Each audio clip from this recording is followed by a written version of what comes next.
someone's listening right now, say they're in a 9-to-5 job, not overly enthused by it, and they're wanting to start a business, from your experience, what would be the steps that they need to take in order to leave their 9-to-5 and start a business? Then I would argue, even while you're in your 9-to-5 job, when you're creating this sort of high-level plan, think about the possibilities. Like, you don't just want to think within the next 12 months. You want to think quite a bit bigger, because obviously, what's the end goal for this business? The biggest barriers that you've had to overcome, or what were some of the moments where you were even questioning, like, is this business thing even for me?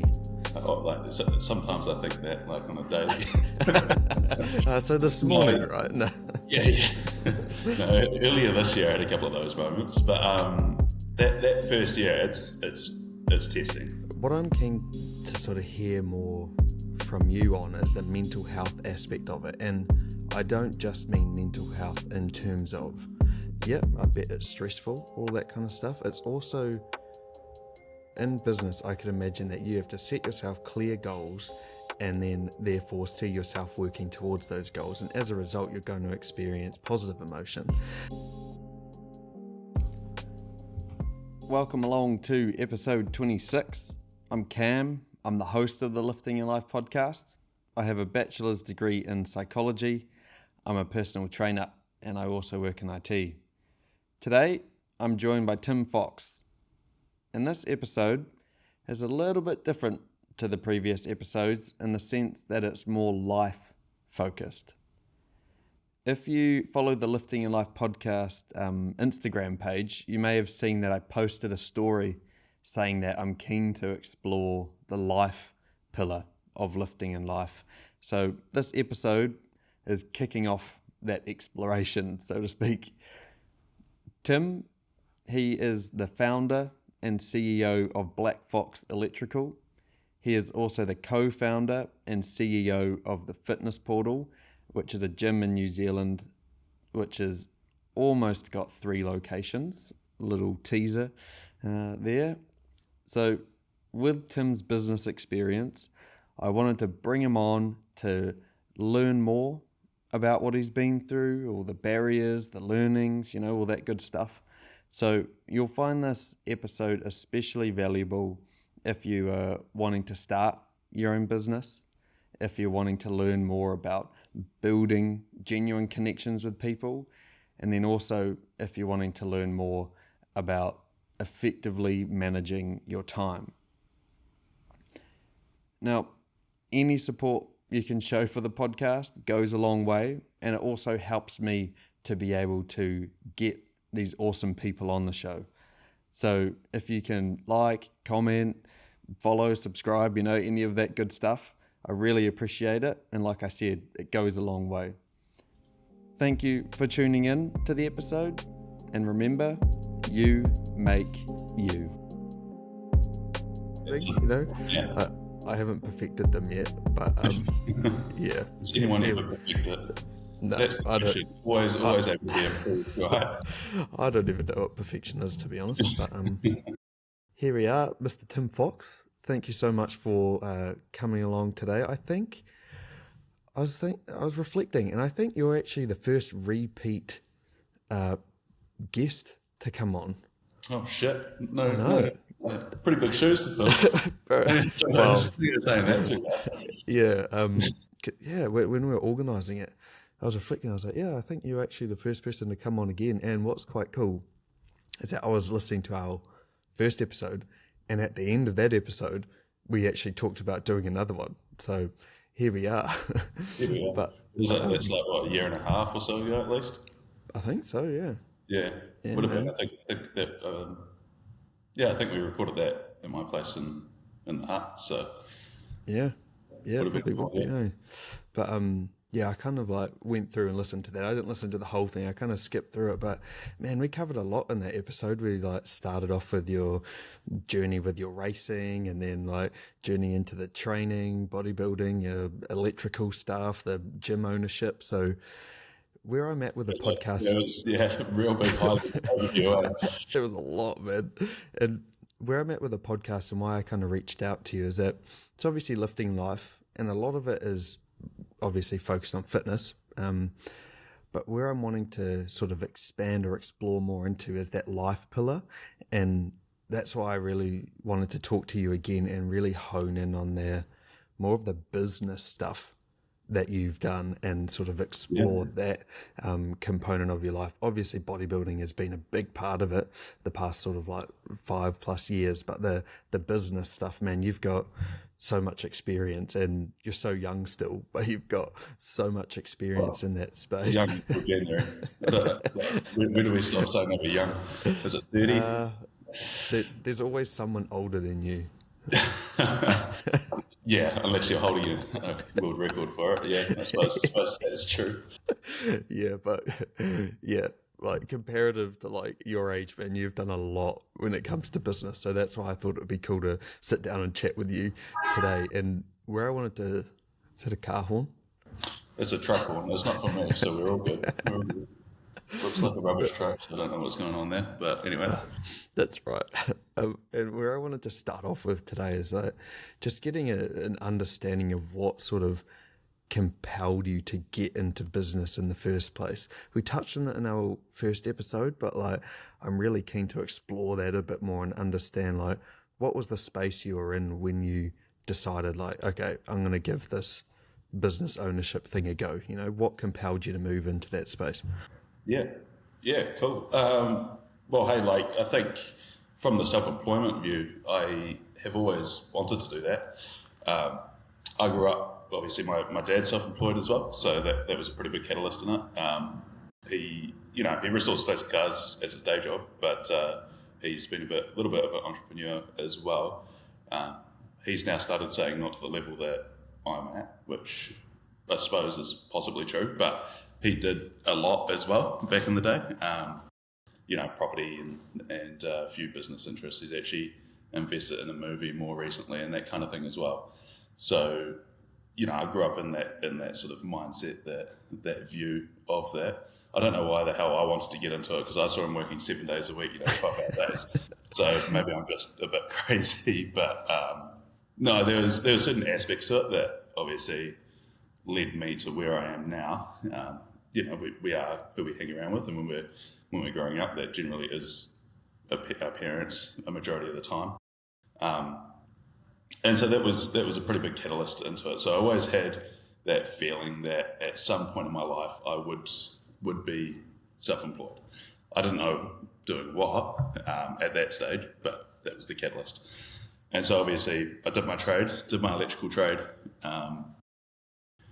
Got to the end of that, and as you know, by that point in my life, fitness was a pretty major for me. Like I really enjoyed it. I'd done one show. I think I'd done one show by then, maybe two. They're pretty piss poor efforts, to be perfectly honest. Like nothing like. I still say you did them.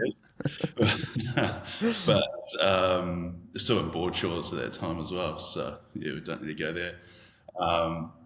But yeah, it got to the end of that, and then I'd always sort of had in the back of my mind that it would have been cool to open a gym, right? And what do you need to do before you open a gym? Well, I thought that you needed to be a PT. So when this space came available at one of the local gyms that Devin Glover, my business partner now, was head coach at, basically he came to me and said that, do you want to be a PT? They do in-house certificates. You can go do that. And so when they came about, I think it was like November 2018. No, sorry, November 2017 that we started sort of looking into that, possibly a bit earlier. And I knew then, like, if I was going to pursue that, I was a site foreman by that point. So I knew that if I was going to pursue that, I couldn't stay doing my job that was requiring basically 6 days a week of me at the time. And then also PT on the side. So basically the way that it all came about, that December, everything had been set in stone. So handed my resignation to the company that I was working for at the time. Thanked them and everything, because I'd been with them for 4+ years. Like I'd stayed with them for my whole apprenticeship. And, as a tradesman for that at the time, running sites, that kind of thing, and I actually really enjoyed working there. But I was also like, this isn't it for me. This isn't what I want longer term.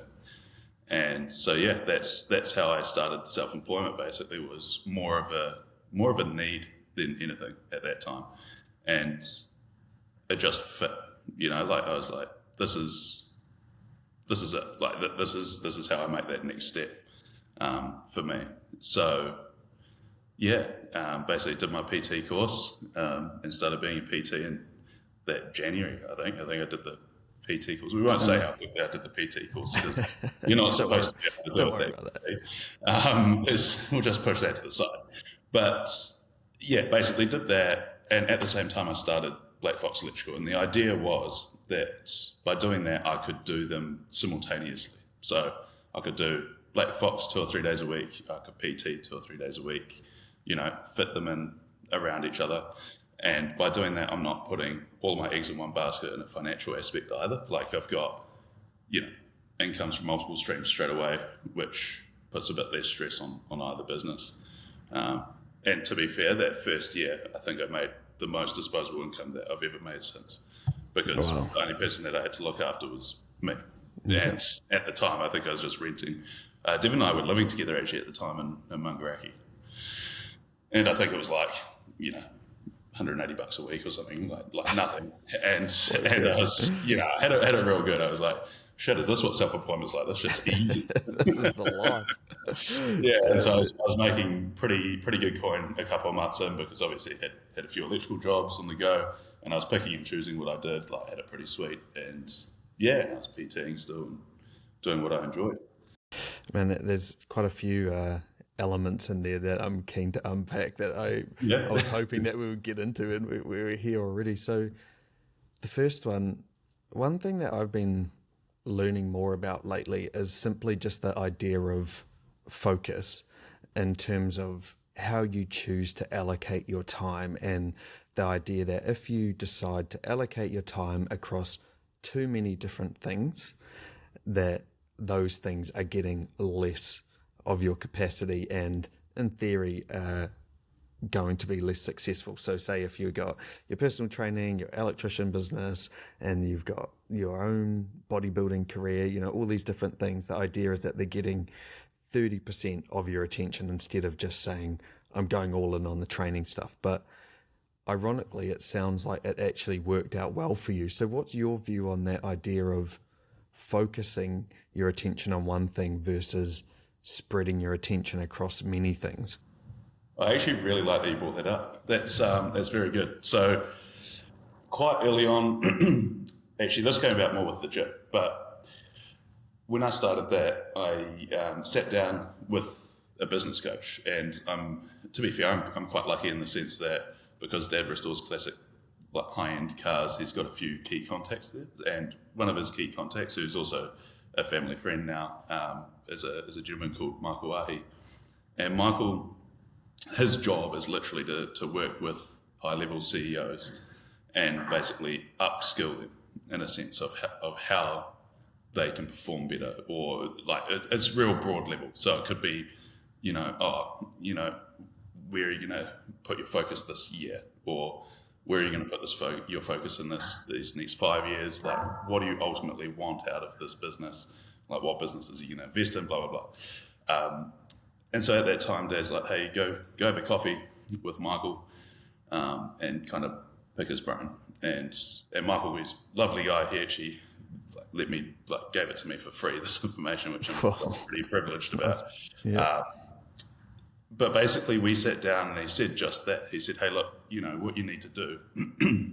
We did the classic napkin plan. Napkin plan is like, grab the napkin at the coffee shop, right on.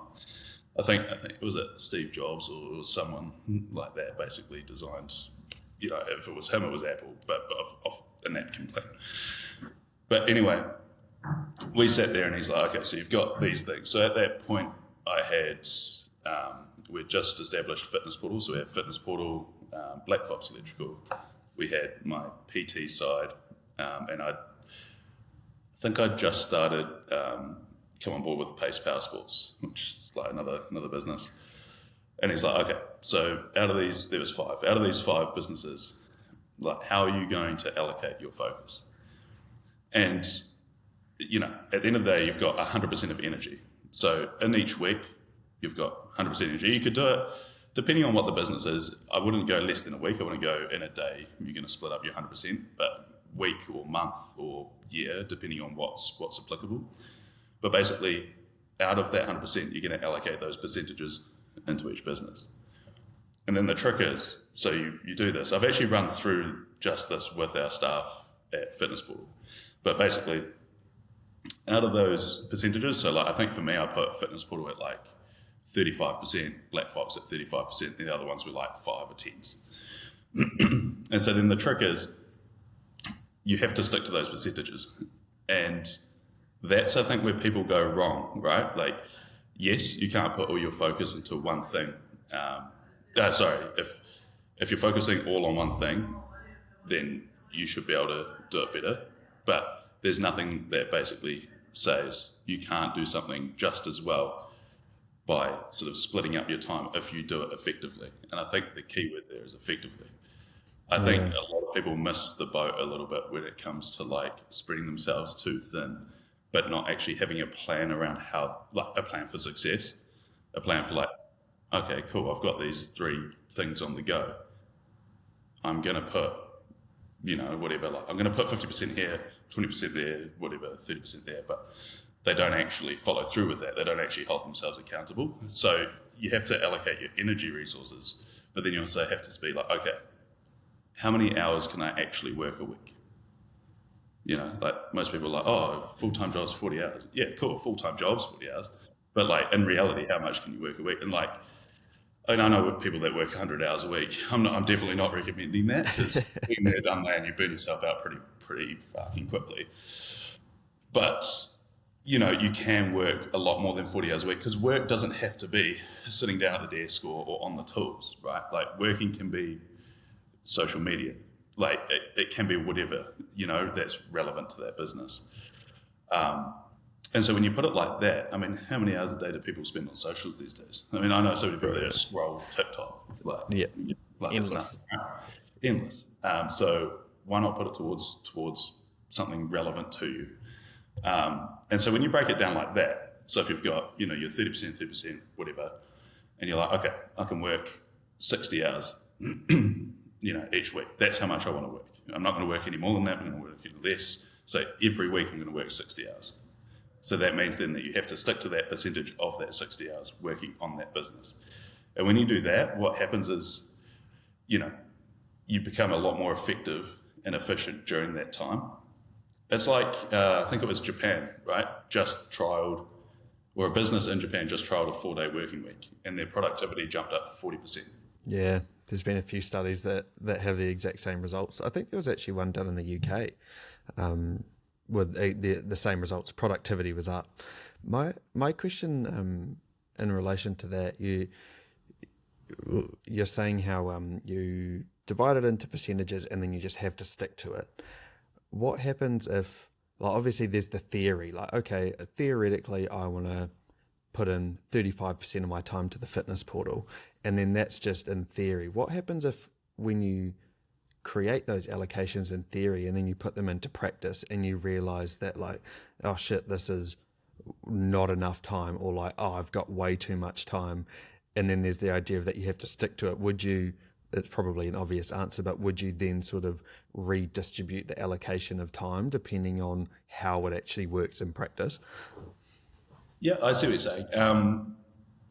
It depends, right? Like for me, I know which businesses I want to grow or flourish more than others necessarily. So that's how I'd approach it. So, like, for instance, let's just use me as an example, I suppose. If I found that with Fitness Portal that at that time that was too much time, because for a while it was, because we just had Petone, what I would do then is, in that spare time, use that spare time and basically sit down, go grab a coffee, whatever, to think of ways or think of different things, right? Like, where do I want the business in the next couple of years? Like, how am I going to achieve that? basically just start doing high-level theoretical plans. That's how I use that time. Obviously, I wouldn't spend my time doing that if that wasn't my key business. So, if that had been my PT business and that was my spare time, I would have used a little bit of the spare time towards marketing or reaching out to potential clients, like whatever it More may be. on the tools sort of stuff instead Well, of on the the tools, proactive. Yeah. exactly. But then I would have reviewed that sort of the next week or the week after if I'd found that that was a repeat pattern. Because obviously you're going to have weeks where one business requires you more than the other. So like that percentage is, yes, you're trying to stick to it as best as you can, but naturally things are going to change by a couple of hours each week here and there, right? Yeah. So it's a law of averages, I suppose, where you trial it and you keep trialing it, and then obviously you need to adjust it every now and then. But the key is to not keep adjusting it week on week on week. Like you want to trial it for a period of time, give it everything, and be like, okay, business A actually requires more of my attention than business C. So let's take out some of the percentage from business C and reallocate it to business A. Ironically, not that this is a bodybuilding episode, but it reminds me of dieting. You don't know how a diet is going to affect your body if you do it for a week. You got to do it for 4 weeks first and actually see, like, then measure the results, not just adjust because it didn't have a positive or either way, it had a positive or a negative effect after 1 week. That's not a big enough trial period to see how it's actually influencing your body or how the system you've implemented is actually, its effectiveness, whether or not it's actually being effective. No, man, just diet for 2 weeks, jump on stage, you'll be right. Just 20 hours of cardio, you'll be sweet. Yeah. Another element of that, staying on the same sort of vein, is that you mentioned that you started both businesses at the same time, which is, I don't know if I'd say it's unheard of, but it's not a very common thing to do. How did you manage that in terms of because there's a lot of context switching, I could imagine, between the gym and the electrical stuff. So how did you manage spinning both of those plates at the same time, which is quite a new thing for you to do? Like, how did you cope with that? Okay, so I should make it a little bit more clear. So I started PTing when I started the electrical, but I started the gym was a year later. So I started the PT business and Black Fox. But again, it was kind of just like they kind of fit in together, right? Like I was able, I don't really know how to put it, but I was able to just sort of start both at the same time. And like in essence, it made things slightly easier when it came to just your real general stuff, like setting up bank accounts. I just made one visit to the bank and set up both separate bank accounts, that kind of thing. When I was setting up the company's office, I was able to just sit there, set up both at the same time. The hardest bits were coming up with like the names and the logos. What colours are you going to use? Yeah. Well, I use black for them both, so there you go. Simple. Because at that time it was like Fox Fitness, which was my PT brand, and Black Fox Electrical. And to be fair, I think I used the same logo for both anyway. Like for my PT, I didn't really care too much. Like you know what it's like. It's more about the person-to-person experience rather than like the brand. At that time, for Black Fox, I wanted to create the brand, whereas for the PT, I was like, I'm one-on-one with these people. I don't need to create as much of a brand. Obviously, that's changed now with the gym because the gym is even more in need of like brand awareness and brand out there. Hence the big logo behind me. There it is. Yeah, why not? Yeah, exactly.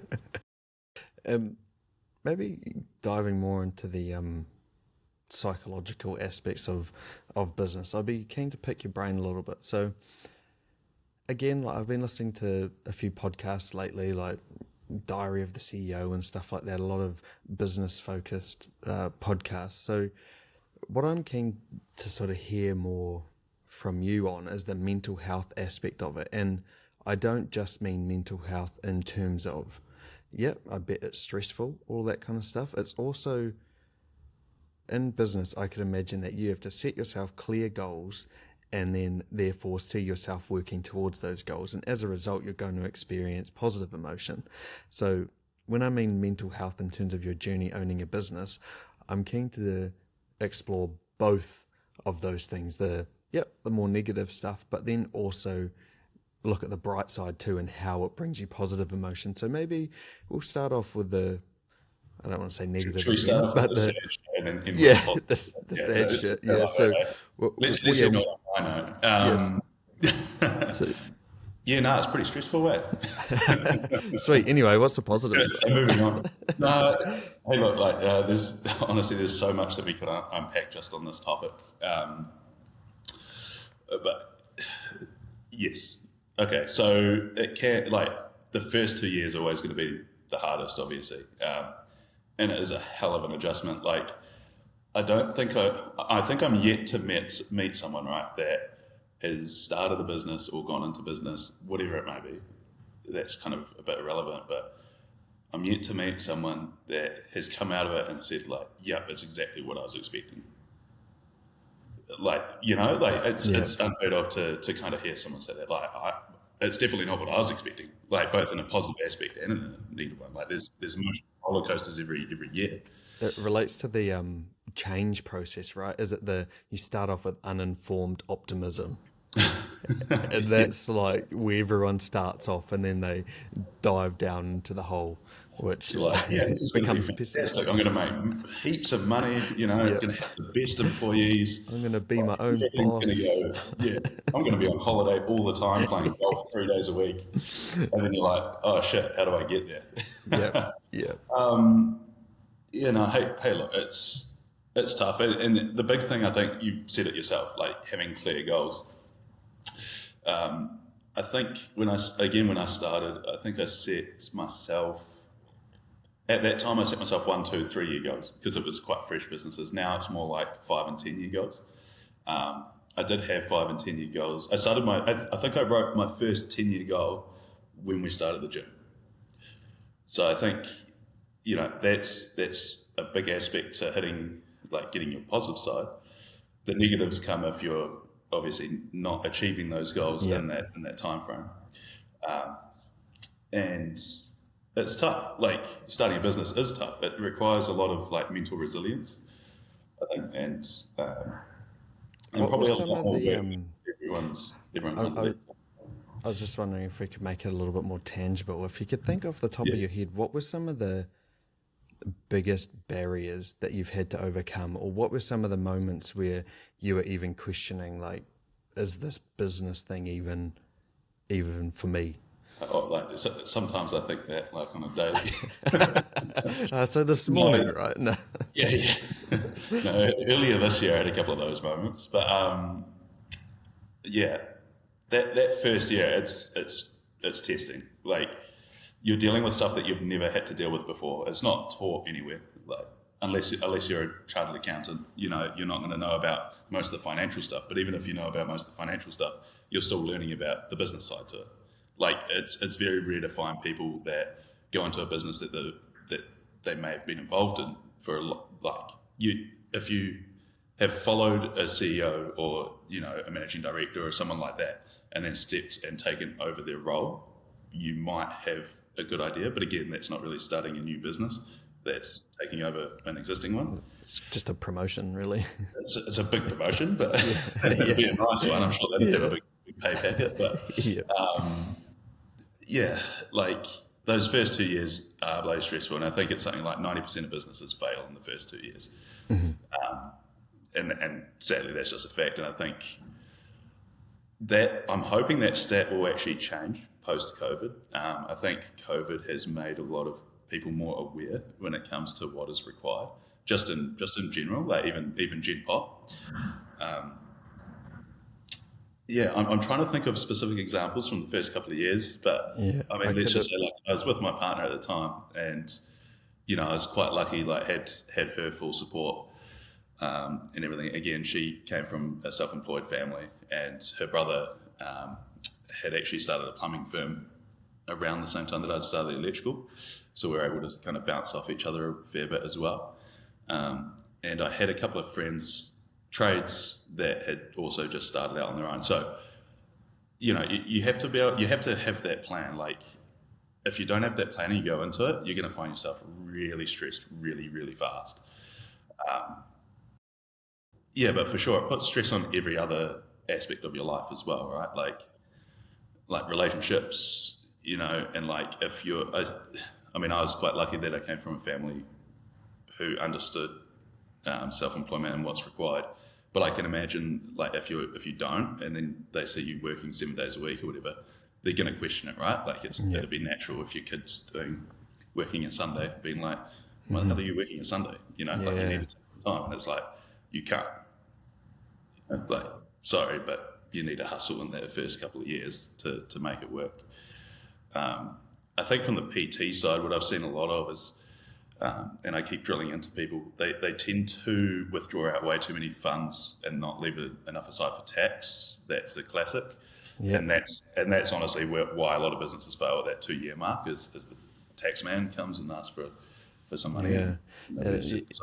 You're kind of touching on that about, like, if you're not a chartered accountant, then it's difficult. Was that one of the key barriers or learnings that you had to overcome, as that finance side? Because I know that, like, my experience as a trainer, that was one thing that scared me a lot, and that was only a PT, not owning a whole business or a whole gym.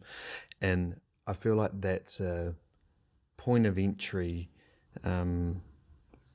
barrier for people. They think that, like, the tax stuff, the income tax, like, what if the tax man chases me?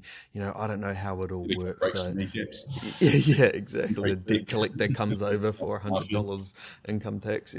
So was that one of the key barriers you had to overcome and learn more about at the start? It's definitely a key barrier.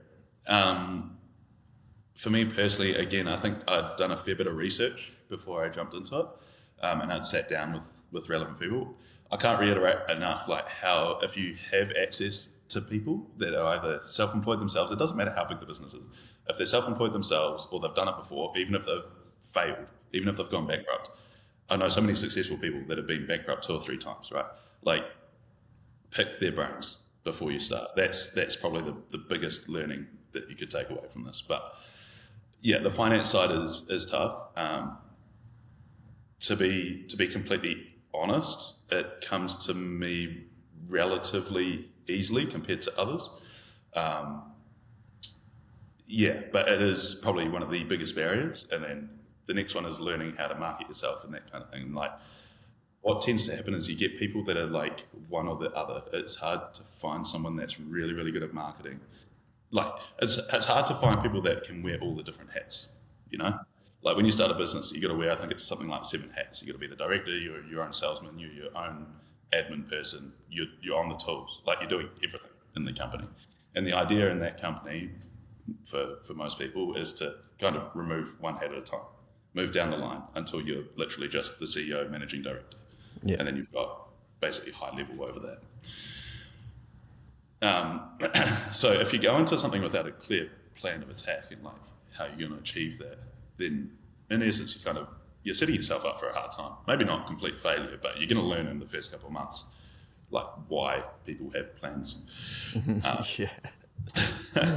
But yeah, like, obviously it puts a lot of stress on everything. So, be prepared for long days and stuff. It's hugely rewarding at the other end, but yeah, like, it definitely puts strain on, like, my relationship. It puts strain on my training, puts strain on everything. And what about, we've touched on it a few times, you've kind of sprinkled it in there, but the positive aspects of business ownership. Obviously you've been doing it for a number of years now, so you must like it to a certain degree to still be hanging around, unless you don't like it, but you're still here. So what have been the positive elements that business ownership has brought to your life? We kind of talked about setting and achieving goals. So what aspects of it have been a benefit to you in your life? Yeah, I mean, it is incredibly rewarding, right? Like, especially when you're hitting your goals or whatever, and, like, seeing those sort of grow. There are a lot of positives to it when it's done right. There are a lot. Like, just being able to help people, for starters, is actually pretty cool. And I don't mean that in a cheesy way. Like, it doesn't. Sure, we've got our members at the gym or whatever that we're helping, but then also employees, like, that kind of thing. It becomes they are a massive part of your life, and seeing them sort of grow in a way, like, especially from the trade aspect. You see, they come in and, like, 18, 19, pretty fresh-faced, pimply and shit, and then you see them like, come in, not know what like a screwdriver is or whatever, and then they kind of grow through with you through those years, and then they come out the other side, and a lot of them by then are keen to go do their own thing, or like they become people, and that's pretty cool to see. But then like from the business point of view, I mean, I'm highly driven compared to most, in the sense of like business growth. That's what interests me. That's what's always has interested me. So personally, for me, it's always about the next thing. Like, what can I do next to grow? Like, I'm sitting here in Auckland, and I remember when I started Fitness Portal with Devon, I was like, all right, well, we're going to expand. Like, we're going to open a few, right? And he was like, yeah, like, cool, like, whatever. I was like, no, like, we're making something of this. We're not just going to be a corner gym for a few years. Like, we're making something of this. It's like, yeah, okay. And I was like, cool. So, we sat down, we made a plan for X amount of gyms and X amount of time frame. And I'm sitting here now, and I'm like, I kind of can't believe it. But then I was thinking earlier, I think it was, when we finally signed the lease for here, I sat down and I actually kind of thought, I was like, right, where did I say that I wanted to be in the next 5 years? And I was like, shit, I'm actually semi on track to hit that. And like that, for me, I was like, at the time of writing it, I was like, oh, this will be a high level goal, but I don't know if I'll achieve it. I think originally it was 3 gyms in like 3 or 4 years, and then it was like 5 gyms within 5. Mm-hmm. So I was like, 3rd gym in 4 years with COVID in the middle. So we're getting there. And that, for me, that was a moment of like, oh shit, okay, we've actually done something, like we're making our way. And that shows you the power of goal setting, right? Like, so often we can be almost too scared to set goals. Like, I've had this in my own life, too scared to set goals because that it eliminates other stuff. If I set this goal, then I know that I can't do this other stuff, but then ironically, you end up doing just a little bit of a lot of stuff. So it sounds to me like what you're saying there is like you set clear goals and you set clear intentions, and then you're able to bring them to fruition. What do you think it is about you that you're able to bring those things to fruition, other than just saying you're driven or something, like, is there anything? That shit, manifest it happens. What is it? A dream board. Is that what it is? Something like that. Honestly, I think like the goal setting is obviously only one part of it. You have to set the goals, but then it's also like, okay, you've set the goal, cool. Now you can't just sit on your thumbs. So you got to be like, okay, well, how are we going to get there? Like, that's the biggest question, right? How are we going to get to that? And that's what every company asks all the time. Like, cool, we want to be in 100 countries. Okay, well, how? And so, I mean, with the gym, I knew it's about having like key personnel and a clear like message in terms of what we want out of a business, like what we want out of a facility, right? And so our big thing is for like now going forward, because obviously, I mean, you've been to Petone, it's very, very different to Tawa, for instance. So Tawa is more what we always envisaged. Like that's kind of more along the lines of what we want. And so the whole point of the Fitness Portal is that we want to bring international grade facilities to New Zealand, right? Like, not bagging on every other gym, but come on, like you go overseas and the facilities are impressive. Like you go overseas and you're not dragging yourself to the gym. You go to the gym because it's nice to be there. Like they have the cafes on the entry and exit. Yeah. And Tawa, we would drive 30 minutes on the weekend to come over and train there, even though we had a membership that was 5 minutes up the road, Yeah. So it's testament to the gym that you built is quality, man. Yeah, well, I mean, based on that, with Auckland, you'll be prepared to grab a 30-hour flight back just to come train. Absolutely, man. As long as I get free entry, then it'll be worth it. Yeah. Don't worry about the airfares. Just some free entry would be good. Thank you. Yeah, bro, that'd be good. Thanks.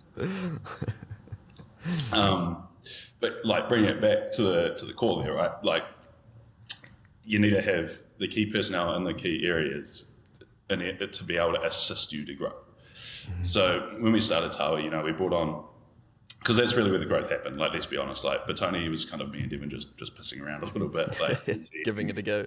Massage therapist there, like had the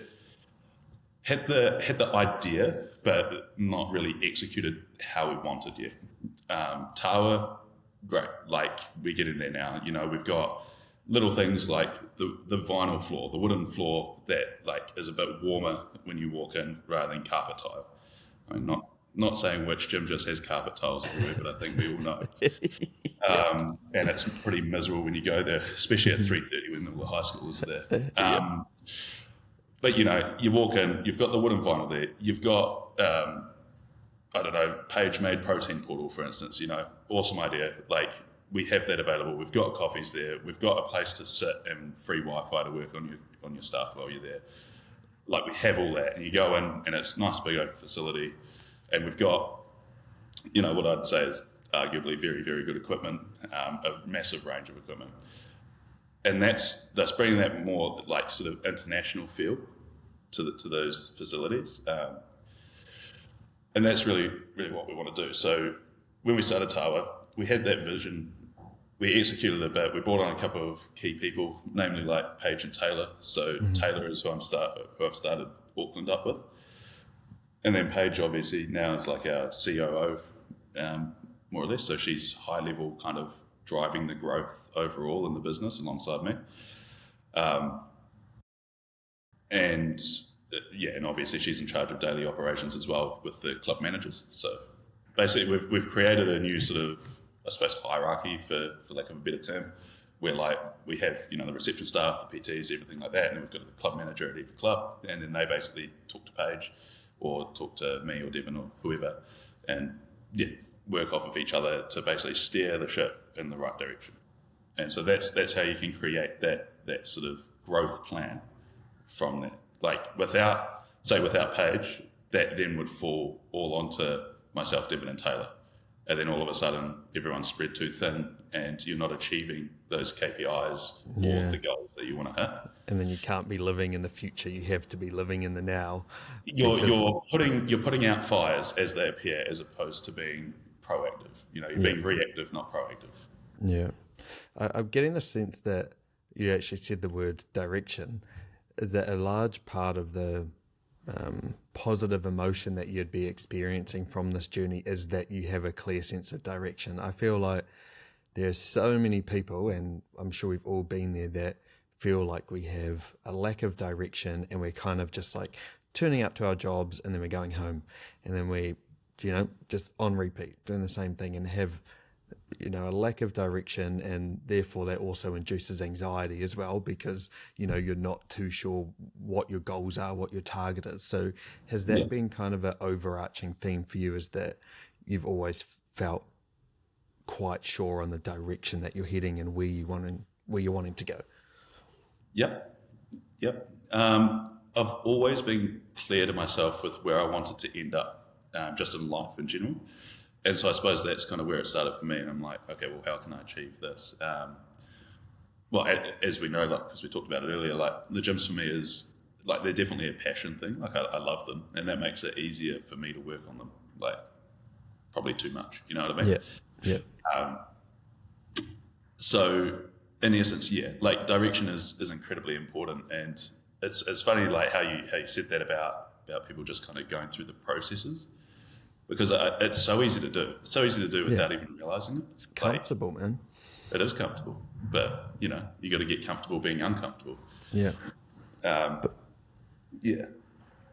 it also, going through the routine, although it's comfortable, it's not rewarding, you know, and it can leave you wondering, you know, what else is out there for me? What's the meaning of life? Yeah, what is That's all that there is to life. Yeah. But then and you're absolutely right. Like, in my opinion anyway, like, there are a lot of people that are happy being comfortable, happy doing that.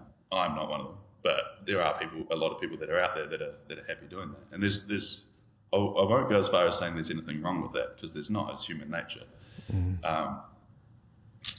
But yeah, obviously, like, if you've got really high goals and like, yes, they're hard to achieve and everything like that, and they're going to require like grit and determination to achieve them, to get there.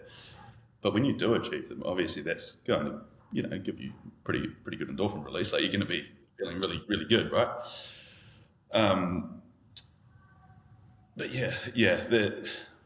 I know exactly what you mean as well about the anxiety of not having that direction. Yeah. Because I mean, we like you say, like we have all been there at some point, but I would sort of challenge everyone to have a direction. It doesn't have to be business though. Like you can have a direction in any aspect of life, right? It could be competing, it could be your sport, whatever. Like if you've got that, then and a bigger goal in that, then you can go out there and try to achieve that. And that's like, in my opinion, isn't that kind of what life is about? Like, are you not there to live? Like, go do something. It doesn't have to be business related, but for me, for instance, it pretty much is. Like you need to have those bigger goals in whatever the field is, and then a clear way of how to achieve them. And that's going to be, that's kind of your thing for that period of time. Yeah. And then maybe once you achieve that, you might be like, okay, cool. Well, next I want to do this. And it could be completely polar opposite. But again, you've got that goal and you start about trying to achieve it. Yeah, I like that, man. Now, to make it more tangible for people who are listening and kind of pulling it back to the start of your business journey, if someone's listening right now, say they're in a 9-to-5 job, not overly enthused by it, maybe even very dislike it, they hate it. I'm watching the clock. Yeah, exactly. And they're wanting to start a business. From your experience, what would be the steps that they need to take in order to leave their 9-to-5 and start a business? What are some considerations and steps that they need to take? Yeah, this could be quite a big question, but we'll keep it relevant to people that are listening. But the first thing is, what is the business? Like, if you're talking about something like personal training, that's actually quite easy to do as a side gig until it gets to the point where you can basically leave your job. And there's minimal risk there.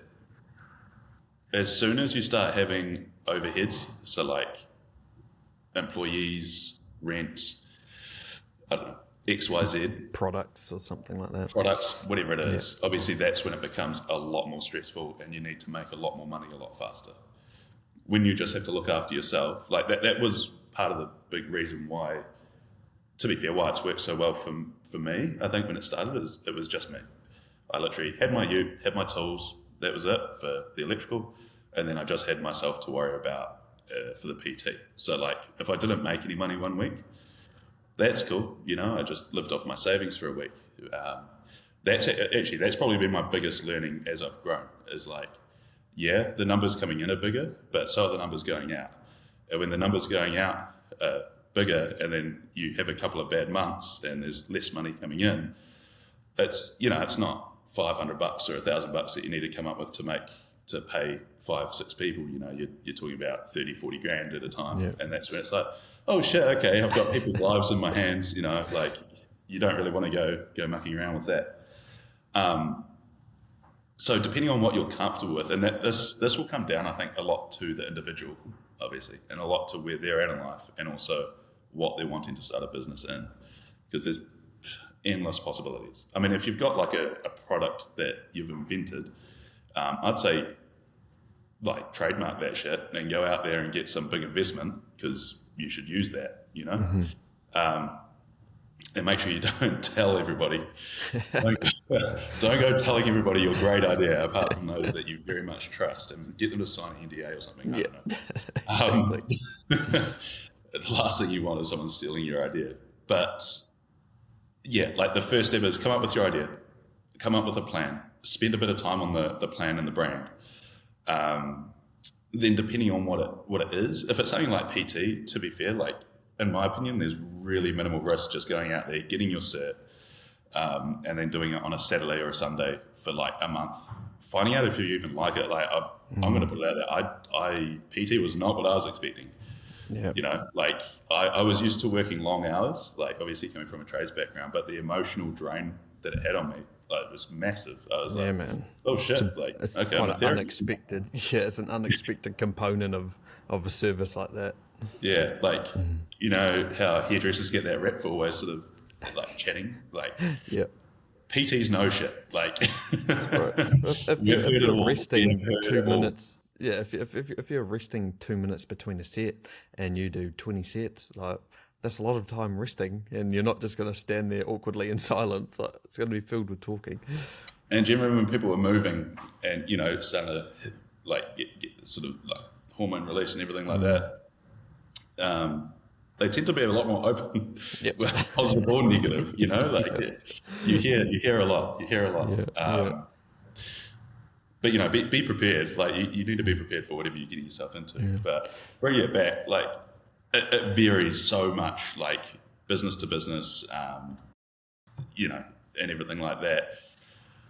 So you need to really be sort of clear on your direction for that. And then I would argue, you know, even while you're in your 9 to 5 job, when you're creating this sort of high level plan, think about the possibilities. Like you don't just want to think within the next 12 months. You want to think quite a bit bigger, because obviously what's the end goal for this business? Is it just simply a get in, build it up, sell it, get out? Because obviously that's quite a good model if you want to make money, but that might not be what you want to do. Like, you know, do you want to get in, hold on to it for 50 years and then like have it till you die? You know, and that's like your legacy. So there's a lot of key elements there to kind of think about and break it down. But if honestly, if all you're doing is doing something like PTing, where you're only reliant on yourself, there's such minimal risk. Like I'm one to just say, just dive into the deep end. Just you know, get underway, have a plan before you go and quit. Don't just tell your boss to do it himself and then be like, oh shit, okay, where am I going to work? Like I haven't even Only signed got up. $50 saved in my account. Yeah. Have savings. That's a big one. Have savings. Yeah, good. Glad you said that, 'cause, Yeah. Yeah, I like that. It's like having the idea, create the goal, create the plan, and then understand the risk and then make your move. And I like that idea of having the crossover or sort of a transitional period.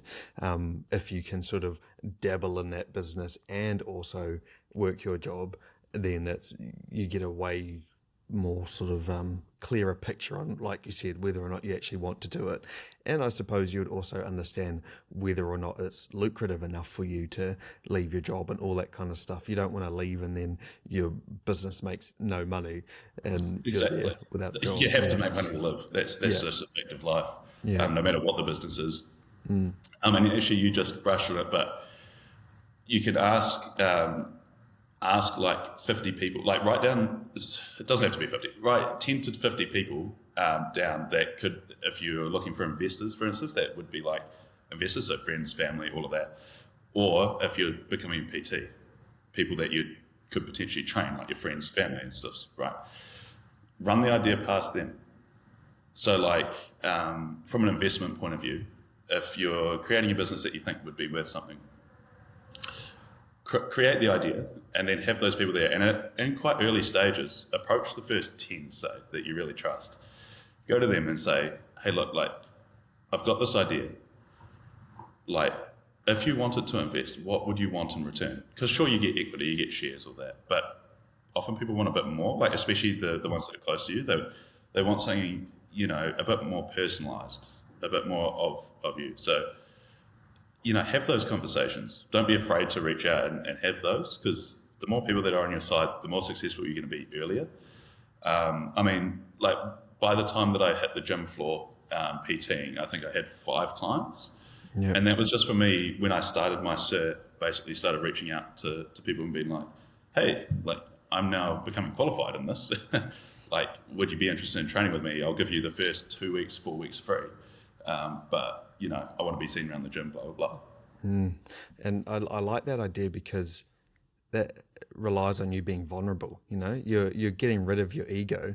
You're not saying like, you need to invest in my business, or like you need to, you know, this much to invest in my business, or you're going to get this in return, or like you're also stripping your ego enough to approach people. Hey, like, I know I've only just done my qualification, but like, would you be interested in a session? You're not thinking you're the best trainer in the gym and everyone's going to love you and you're going to have 100 clients on your first day.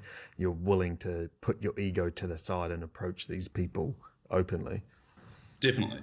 be confident, but minus the ego. Yeah. It's a tricky balance, but Yeah, especially for you, right? yeah, exactly. It's a big ego. Yeah. So I'm interested to discuss a few more tangible things that you've had a lot of experience in your time. And one of those things is attaining and retaining clients across all the different businesses. Obviously, with your electrical stuff, your clients are the people whose houses or whatever you're working on. Your PT is your PT clients. Your clients in the gym are your members in the gym are technically your clients in that aspect. So have there been some similar strategies across the board in terms of attaining and retaining clients? Maybe start with the just getting or onboarding clients to start off with. Yeah, being a nice person helps. Yep. Definitely start there. You kind of brush on it there with the ego thing, I think. You need to make yourself approachable, and generally if you're walking around like you have a massive ego and that kind of thing, and you think the world of yourself, generally people aren't going to relate to that too well. They'll pick up on the vibe too, I reckon. Yeah, they'll pick up real quick. So onboarding clients, I mean, it's a wee bit different business to business, but if we take PT, for example, I mean, the gym that I worked at when I started had sort of a lead generation sheet, which was obviously an aid that we used. But then obviously, like I said, I sort of reached out to friends and family first. And I think that honestly is, again, this is not something they teach in schools, but they really should. But that's really like your key starting point, right? You can't, once you start there, like that word of mouth will spread. And that's the best, what do you call it? That's the best review system that you can have is word of mouth. Because there's nothing that beats word of mouth. I mean, Google reviews are good, but word of mouth, when someone's actually going and saying, yeah, this guy's great, like I learned heaps of him. Like people are going to trust that over anything. So when you're first starting out, that's your key there. You need that in, because without great word of mouth, you're not really going to grow too much past that, unless you're starting really massive scale business, like straight out the bat. But we're not really talking about that today. So not too relatable. Not too relatable for most people. Like if you're a PT, definitely word of mouth is massive. Reach out to those friends and family. Start there. Once you have that, then you've got testimonials and stuff that you can pull on, right? So then when you meet with that new client, or if you're marketing on IG or TikTok or whatever it might be, you've got a few reviews that you can just kind of use, or like, I mean, what I've done in the past, there's so many methods, right? What I've done in the past is like use the classic like client transformations, client before and after pics. Before and afters, we did this in 6 weeks. Like imagine what we can do with you in 6 weeks and in a year and that kind of thing. And that's kind of the best starting point. For the electrical, it's again word of mouth. When you start, I reached out largely to like family friends who needed work, started trying to get the ins there, and people know people. Like, I did work for just at a family friend's house, and then they moved, and now they're in charge of the body corporate for their apartment building. So there's your in, right? Yep. And it's like our biggest client in the electrical. So we largely now do solar and EV chargers. Like our EV chargers are huge. That's part of the reason that I moved up here to Auckland. And our biggest client, right, he started out as a one-man band when I started out as a one-man band. And that's how we connected. I started out by installing a heater for him in his office. And now we're like installing, I think we must have installed 5,000 plus chargers now around the country. They're massive. Yeah. I probably can't go into too much detail, but they're a pretty big company in Australasia now. Like there's stuff happening overseas for them and everything as well. So, and that all started out by installing a heater. Yeah. Like never be afraid to be humble and go out there and do a job that doesn't even seem worth it, because you don't know what it'll turn into. Yeah, man. I love this people aspect that you're touching on, and I can relate too. Like as soon as I met you, I knew you're a really nice dude and we're going to get along well. But I love this You can't know me heavy. too well. Yeah, nah, not well enough. But now I don't like you though. But That was now just first impression. I Yeah. But like the heavy emphasis on just like you said, being nice to people and relating, like getting to know them and having building that relationship. You don't know where that could go, and it's not like you're not obviously saying that you only are nice to people because they might give you something in the future, but no. yeah, building those genuine connections, and then it's going to come, or it might come to fruition, or it might bring you something in the future because you're just a nice person to everyone. Yeah, and obviously not everything works out, and that's okay. You know, yeah, not everything is always going to work out how you plan it, and that's the risk that you have to be willing to take. But it's in a way, it's kind of like a rule of numbers. Like the more the more things you put out there, even if you only get 1% back that work, at least you've got 1% of 1,000 instead of 1% of 100, right? Yeah, it's something I heard a phrase, something like increasing your surface area of luck. It's something like that, where like the more people you know, the more like luck you might randomly have at one point because you know this person who knows this guy, and like, oh, it's just kind of lucky that like we're here at the same time. But it's about increasing that surface area of luck. Yeah, luck can be created. Luck can be created. I mean, imagine if they taught this shit in schools. Like all of a sudden, everyone would, like being book smart is great, and it is required, and especially like for the numbers aspect in business specifically. But like, what doesn't get taught again is a lot of the social aspect and how important it is to be able to socialize and be able to come across to people how you want to be, how you want to portray yourself, because that's so important. To be honest, like Just the art of communication. Exactly. Like you need to be able to communicate with another human being in life. Like you can't really go through life without being able to do that. And the fact that isn't really sort of brushed on or like, or anything like that, it's kind of mind-boggling, really. Yeah, no, I get that. And what about the I feel like it's going to be a similar answer, but what about the retaining aspect? And maybe I'll make it a little bit more tangible. So it's obvious that you need those relationships there for people to hang around. Like that's just a given now. But what about in terms of the business models that you set up? Because I've been a member of certain gyms and even other businesses, I'd say, but like specifically gyms where they're just always running promotions to get new business. You're like new business, and I sometimes feel like as a member of this thing or ongoing customer, how am I being valued in this system if it's always just about new people? So what are ways that or methods that you use to ensure that your current members or clients also feel valued and are keen to hang around? So, I mean, like, again, a massive thing about FP, about Fitness Portal is the community, right? And like, that's actually where I think we benefited by starting in a smaller space because we had to create that community to survive. Like, we've still only got, I think, 170 odd members at Petone, so it's definitely not massive. Like, it's a small gym. But yeah, like you need to be able to create that community. It doesn't necessarily have to be promotions and stuff. Like we do a lot of different things. Yeah. Like a lot of different things. But like for instance, right, we always have a Christmas party for the members only at every gym. And we're always there.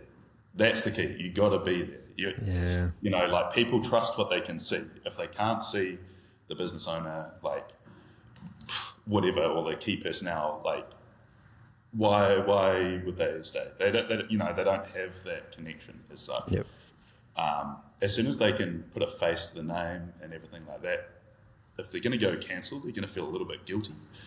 And almost, you know what I mean? Like you almost want to create that kind of sense of loyalty through that. But like, I'll give you an example of what we're doing. Like even this month, our promotion, right, is refer a friend and both of you get 2 weeks free.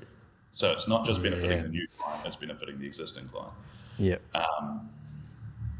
So that's one method to retention. At the end of the day, retention varies business to business because obviously from an electrical point of view, if you've wired someone's house and they don't need any more electrical work done, that's kind of done. There's only so much wiring you can do for the house. Yeah, exactly. whereas from the PT aspect as well, like, yeah, like if you, at the end of the day, it sounds cheesy, but if you do a good job with them and if you get along, then they're going to keep paying you. They're going to keep coming back. Most of my, when things have come to an end with most of my clients, it's usually been for a pretty valid reason, as opposed to like, oh, I just don't want to train anymore. Like it's been something like, I've achieved my goal, I'm taking some time off or whatever, like I'm just going to cruise and come up with my next goal, or I'm moving cities or whatever, something along those lines. I haven't had too many where it's been like, no, I hate you, you're a bully, like get me out of here. Like I suppose once you've attained that client, it's almost like you have to give them a reason to want to leave. Does that make sense? I like that you touched on technical ability there too, because it's having that combination, right? And this could apply to so many different businesses or services. Having the combination of being a people person and having a high technical ability. Like if you can match those two things up, say in, again, the context of personal training, you can be such a successful trainer. And I'm sure, like I said, that'll apply across industries. But if you're too much of a people person and you don't really know the technical stuff, well, I feel like you might onboard someone, but there's going to be a point where they easily outgrow you, but then vice versa. And I'm sure you've seen it across industries. If you're too technical, but you can't talk to someone, it doesn't matter how much you know about the human body or about wiring a house. People aren't going to want to do business with you because it's difficult to interact. Yeah, that's right. And to be completely honest, like that's never come naturally to me. Like the talking side has never come super naturally to me. But it's like anything, like it can be learned, and if you talk to the right people, again, like you'll be able to pick up on what they do, the cues, like how to go about that. I mean, it wasn't that I couldn't talk to people; it was more like how to establish those connections like quite quickly, because obviously, like, especially with anything, time is money, right? So like you don't want to be wasting too many sessions trying to get to know someone. Like you want to kind of dive in there, make the session enjoyable, make them want to come back, and then over time kind of keep growing that connection. But you're brushing it there about like people having different sort of skill sets, and when it comes to say higher level business, once you start growing, that's where being able to pick the right person for a certain role is so important. Like, yeah, this is real applicable to like PT and just one-on-one stuff. If you're running your own business by yourself for everything, like you need to wear those hats. I would argue that you don't have to do any one thing specifically too well to be able to grow that business while it's just yourself. But when you start getting to a higher level and start trying to grow, whatever the business may be, but just grow the overall business and steer it in a bigger direction where you're not able to be one-on-one with the customer or with the client or the member or whatever, you need to be able to put people into those areas, into those positions that have the same vision for you, and that's hard. That's the heart of it. I wanted to talk to you about that actually, and that the idea that I came up with is like, how do you build a good team? And that's what you're already touching on there. And like people that I've talked to say like my uncle, he owned quite a big trucking logistics business, and the most stressful part all the time that he said was the people. And building a good team and like just the people were just always quite a stressful component. So what has that journey been like for you, learning how to recruit people and building a team that's cohesive and you can trust them and rely on them and they work really well? Obviously it's not a linear journey and it's probably not always perfect, but how has that journey been for you, and how do you know who to hire and how to build a good team? By first making mistakes. It's definitely difficult. Like again, I don't think that comes super naturally to too many people. You need to learn how to read people again pretty quickly, because obviously you've only got a finite amount of time in your interviews and that kind of thing. A lot of the time, the way I look at it, it's not getting too ahead of yourself. Like it's bringing it back to the job at hand. So like if you're hiring for, I don't know, let's say a club manager, right? Like, what are the key qualities that you want in that person to have in that role specifically?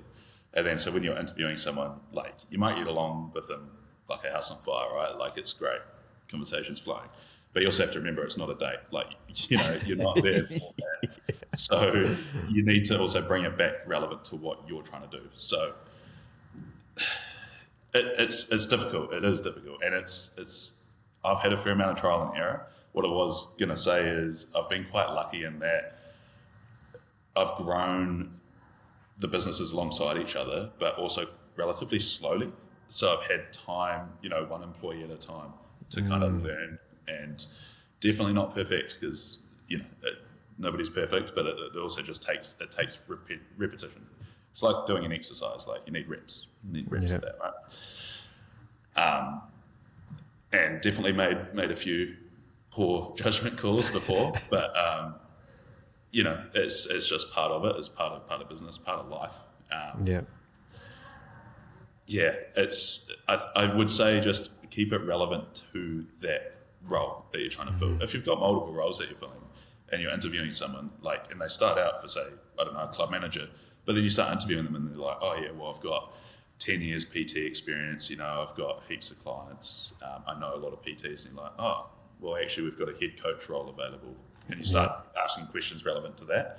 You're like, oh, like, but then they've also had like no management experience, for instance, and they're like, they've never really run a team and they don't really know systems, like in terms of like gym management or whatever. And you're like, oh, well, you know, you might go away with like, thanks for the interview, blah, blah, and go and be like, well, you know, I don't think they're perfect for the club manager role, but I'm really liking the sound of them in this role over here, the head coach role. So then you go back to them with that and be like, hey, look, you know, how about this?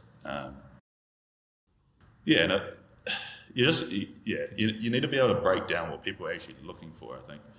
Because one thing I always look for, I think, is people that are driven. Like, I'm big on everyone sort of having their own goals.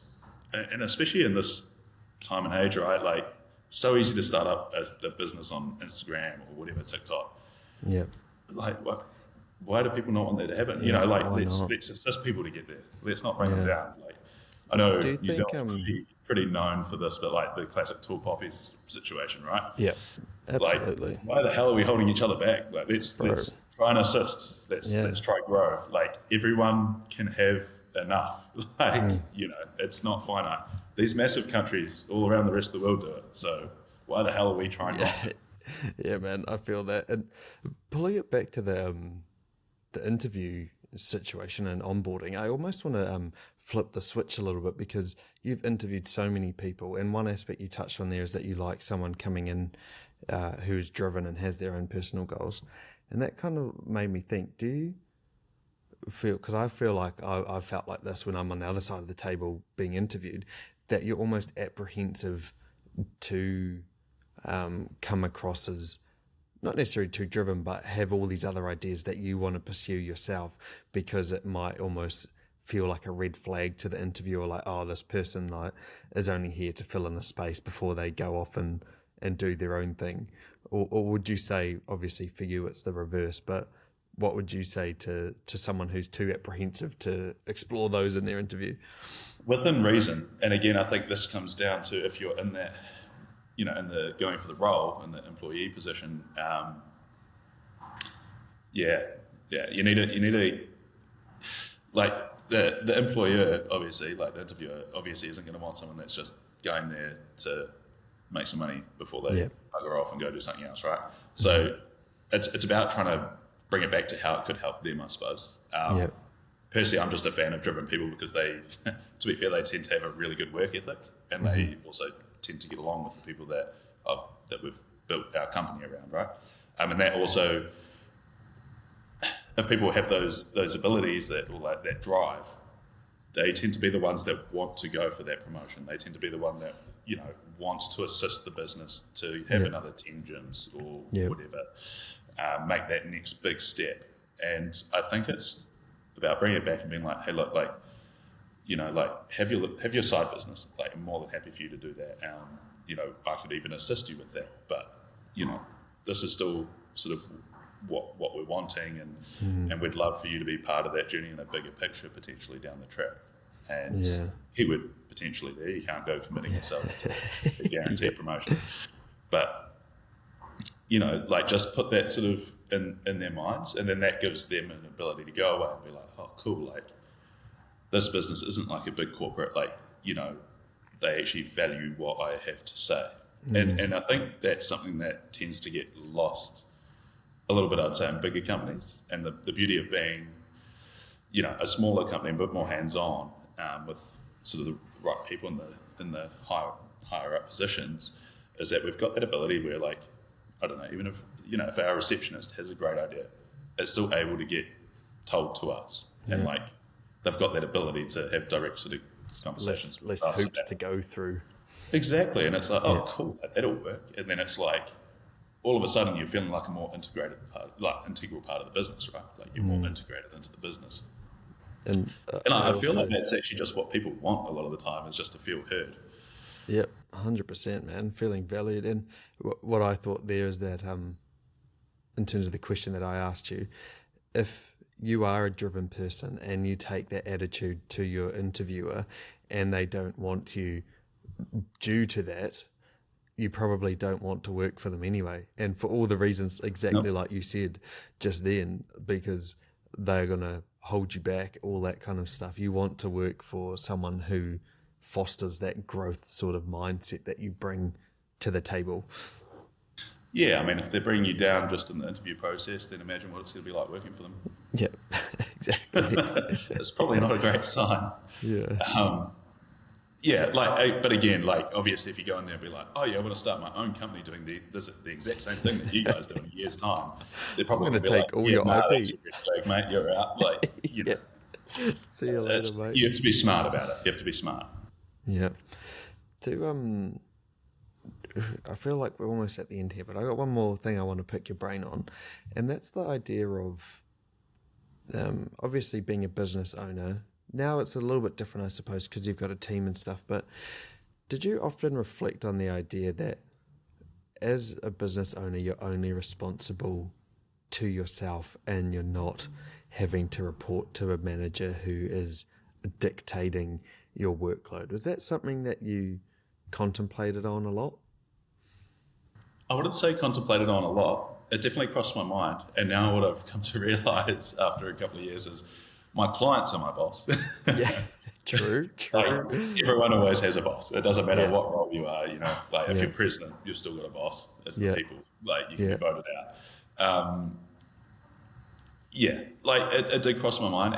And don't get me wrong, like I do love my job and I love like everything that I do, but like I said earlier, it's very much sort of startup and growth that interests me. I'm like different people have different skills, right? Like from a gym point of view, it's actually a great podcast that talks about this, but I can link it to you later. You've got the people that are great at like starting up the gyms or the growth side, and you've got people that are great owner operators, and then you've got you've got to fill the different phases of business. Exactly, and because you can't just start it up and forget about it. Like you got to start it up and then be able to operate it and continue to grow it, and then like there's parts of it where I have a lot more freedom than what I would at other jobs, but that's where you have to hold yourself accountable. And if you're just off, like I said, playing golf 3 days a week, your business isn't going to do too well. But I know guys that have gone out and created electrical companies for that very reason, so that they can take 3-4 day weekends and go fishing like most weeks. And that's cool. Like that's what they want in life. Like that is them. And they thrive. They do well. They make plenty of money to live and everything like that.